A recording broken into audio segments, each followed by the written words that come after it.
Hey, it's Justin from the TMIshow with your music news for DirtySouthTV.com. Today, November 12th, 2010, and the first story is about the man we love to hate, Kanye West. The story just came up today that he's canceling his appearance on the Today Show to perform after Thanksgiving. From New York, Kanye West has backed out of his scheduled performance at NBC's Today Show after getting upset with how his interview with Matthew Lauer went this week. The rapper tweeted Thursday night that he would not perform on the day after Thanksgiving, and today confirmed that it received official word of the cancellation on Friday. West became upset when, during the interview, Today showed a tape of when he was interrupting Taylor Swift at last year's MTV Music Awards. The incident that prompted a tremendous backlash against West. The musician had a coveted spot. He was due to perform on Black Friday, when New York streets are filled around the Today studio with holiday shoppers. Now, I just watched the interview. If you haven't seen it, go to YouTube.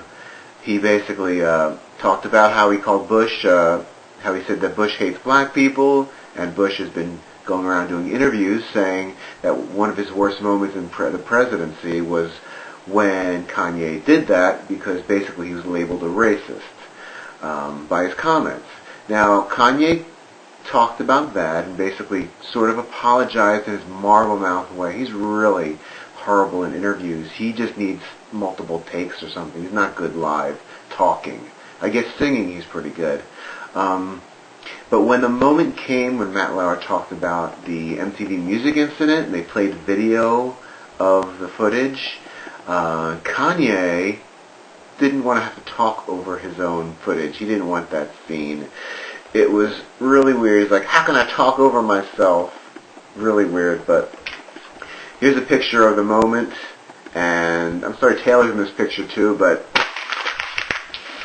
I can't even believe Kanye West got to close the show of this last MTV Music Awards a year after that incident happened. To me, he should have been banned for a year. It's a rude thing to do, but I guess if he sells records, people want to see him. I've never cared for him, and I think he's a pompous ass. He acts like a pompous ass, and the interview is really worth seeing, to see him get uncomfortable. And so, Kanye, screw you. Our next story, the EU probes Elton John, the concert in Europe, how it was funded. This is from the Associated Press. In Brussels, the European Union said Friday it wants to know if some of its funds were misused last year for an Elton John concert in Italy, just as the financial crisis was forcing nations into austerity. Now, last year, it's almost the end of this year. When do they get around to this stuff? They're on a different schedule in Europe. EU spokesman Tom van Lierop said Friday the EU Commission wants to know why local authorities used money typically earmarked to boost investment projects of poorer EU nations for the British pop star's concert. John performed before tens of thousands of people in September 2009 in the heart of Naples at the Piedigrada Festival, which is backed by local authorities. National authorities have a lot of leeway on what spending to approve for such investment funds under $69 million, including cultural projects, but the Commission wants to know why any money was used for such a concert. Van Lierop said in a telephone interview that 2.25 million euros were invested in the festival, with 720,000 euros dedicated to organizing the Elton John concert. And usually most of that money went to Elton John, but the most of the money went to him. He said the concert was broadcast live on state TV. It drew 100,000 spectators, 6,000 tourists. Elton John set Naples Plebiscito Square alight that night with such classics as Candle in the Wind and Your Song. The whiff of budgetary scandal comes at a bad time, since European Union Nations want to contain the EU budget while they also have to contain spending at home to keep their budget in line. Van Lierop said the probe into the concert will be included in a general assessment of how Naples' region of Campania puts EU funds to good use. If the use of some funds are deemed inappropriate, the amount of money could be withheld in a future disbursement. So, unfortunately, Elton John is dragged through the mud a little, but it's really not it's not him. They contacted him to do a concert, and he did it, and he has his fee. It's the people who are running it. Well, the last story we have here is kind of a weird one. This is about a rapper by the name of Shyne. He is resurrecting his career in the Holy Land. This is from the Associated Press. From Jerusalem, the rapper Shyne is singing a new tune after serving 8 years in prison for a nightclub shooting. The former protege of Sean Diddy Combs has converted to Orthodox Judaism, come to Israel, and is devoting his days to the study of Torah while plotting his musical comeback. His arrival in the Holy Land caps an unorthodox journey that began in Flatbush, Brooklyn, where he grew up and was shot at the age of 15. He then joined the high-flying hip-hop universe and ended up in a maximum security state prison before he was eventually deported to Belize, where his father happens to be the Prime Minister. How did he go from Flatbush, Brooklyn to his dad as a Prime Minister? Doesn't that seem weird? Maybe his dad wasn't living with him. Or he wasn't living with his dad. Being in Israel is just the exclamation point, he said Thursday. This is the ultimate place to be who you are. If you're Jewish, I guess. During a 2-hour conversation on a hotel balcony overlooking the walls of Jerusalem's Old City, Shyne said his connection to Judaism goes back to his childhood when he was still known as Jamal Michael Barrow.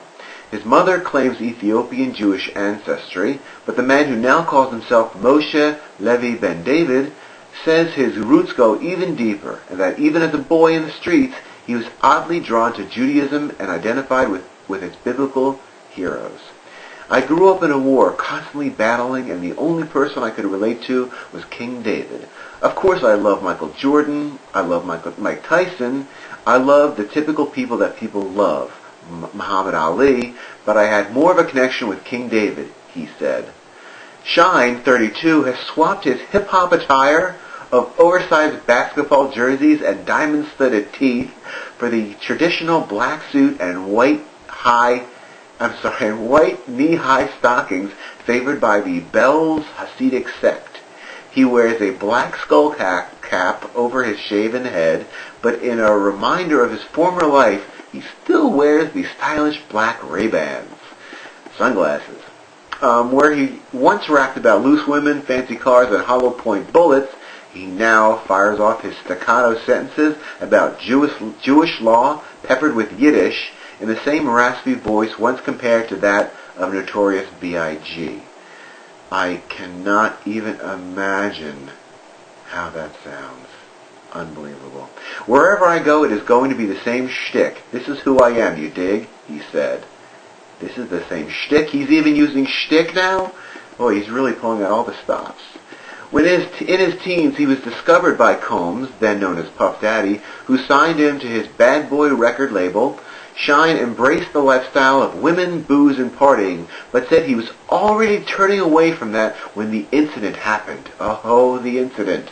You may remember this. In late 1999, Shyne was at a Manhattan club along with Combs and his then-girlfriend Jennifer Lopez, J-Lo, when he was involved in a high-profile shooting that left 3 people injured. Combs was cleared of the gun possession charges, but Shyne was sentenced to 10 years for assault, gun possession, and reckless endangerment. Shyne says he acted in self-defense after someone else pulled a gun. Where did the other gun happen to be? Where did that go? We don't know. It was in prison where he said he became a Baal Shuva, the Hebrew term for a newly observant Jew. He changed his name, prayed regularly, kept kosher, and observed the Sabbath. His faith helped him come into peace with his troubled past and his lengthy incarceration, saying it was God's will and part of his tikkun, a spiritual voyage to make amends. He, God, gives kindness and he gives judgment. I've done some terrible things in my life. I've not always been the best person I can be, and I gotta pay for those mistakes, he said.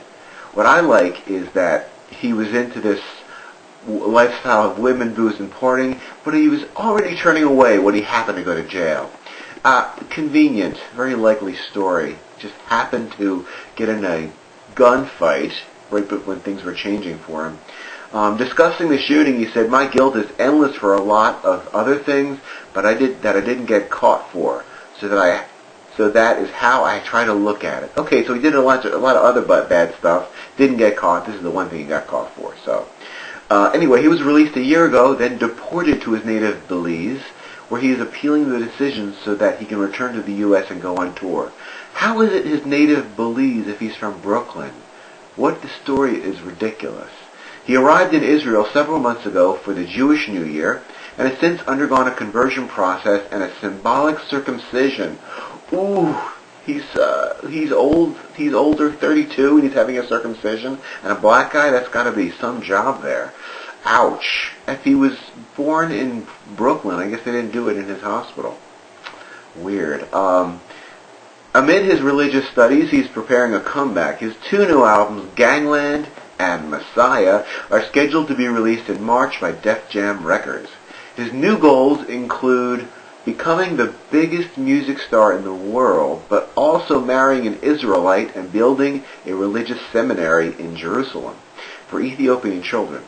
More than 120,000 Ethiopian Jews now live in Israel. Well, that is sweet. That's kind of nice. He's doing something nice with his money he's going to make. The journey has influenced his music. He says the themes of helping others by highlighting injustice remain the same, but he has toned down his rhetoric. Naturally, I stopped using the N-word. I naturally stopped being misogynistic, he said. My connection to God is the water that nourishes who I am and allows me to grow. He's like corn. But Shyne said he can't forget his past altogether. Oh, this last bit is the best part. This is great. I still drop the F-bomb, but overall, I am not the same person. 10 years of not having a woman, 10 years of not being able to kiss my mother makes me love women on a level that I never loved women, he said. I can still blow somebody's head off if they try to hurt my mother. We all have that in us. That's how he ends. This is how the article ends. He's threatening someone with killing them if they touch his mother. Well, we haven't ended on a peaceful note. That is Shyne, and his long Jewish name, Levi Ben David. It's excellent. I haven't heard his music, but I'm sure he'll have a lot of fans. This has been Justin Berkey with the TMI Show on Dirty South TV. Thanks for watching. Any comments, go to TMI Show at Twitter or TMI Show on Dirty South TV. Thanks for watching, and we'll see you later.